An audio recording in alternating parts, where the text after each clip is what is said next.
Adam, what is a supervision? A supervision is a kind of a small group teaching where there's maybe 2, 3 or 4 of us in a room with an academic who's a specialist in their subject. We would have had some work to do beforehand, and we'll go into the supervision and we'll discuss the work we have to do. We may discuss anything that's been said in lectures or in the reading that we've had that we don't quite understand. And it's just really an opportunity for the supervisor to question us to make sure that we understand what's like the topic and the syllabus, and also an opportunity for us to question the supervisor on anything we don't understand.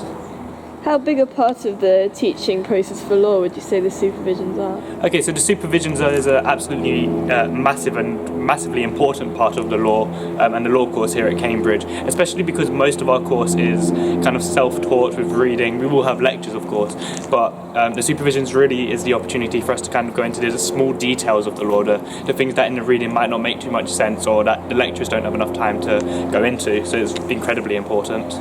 So you said that you had some reading. How else do you prepare for a supervision? So typically for a law supervision we'll have quite a significant amount of reading from textbooks and then from articles.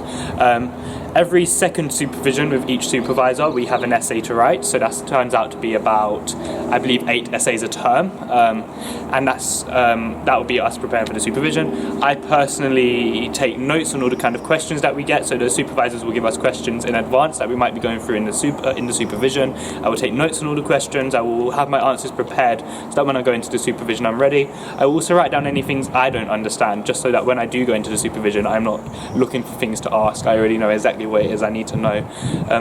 And yeah. Would you say that supervisions are scary? They are at times. They're less scary when you've put the work in and you've actually done everything you need to do. But of course it's always quite intimidating to think, oh, what if I don't know something? And I don't think that's unique to supervisions. I think that it's like that all the time with everything you do. But I think a very nice thing is that the supervisors are actually very nice. They're not there to test you, they're not there to quiz you, they're not there trying to figure out what you don't know. They're genuinely there to help you. They're there to put together all the pieces of the puzzle, help you with anything you don't understand. They genuinely want to help you, and so the supervisions are a lot less scary when you realise that the purpose of it is for you to gain from it, not for you to be quizzed or anything.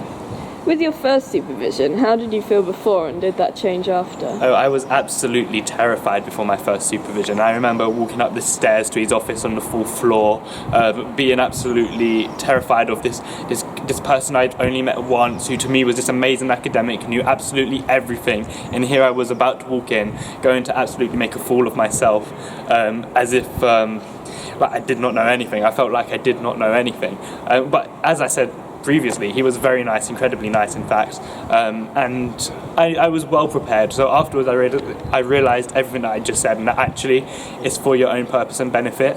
It does not matter. There is absolutely no reason to be scared. You just genuinely go in and you take from it whatever you put into it. Okay, thank you.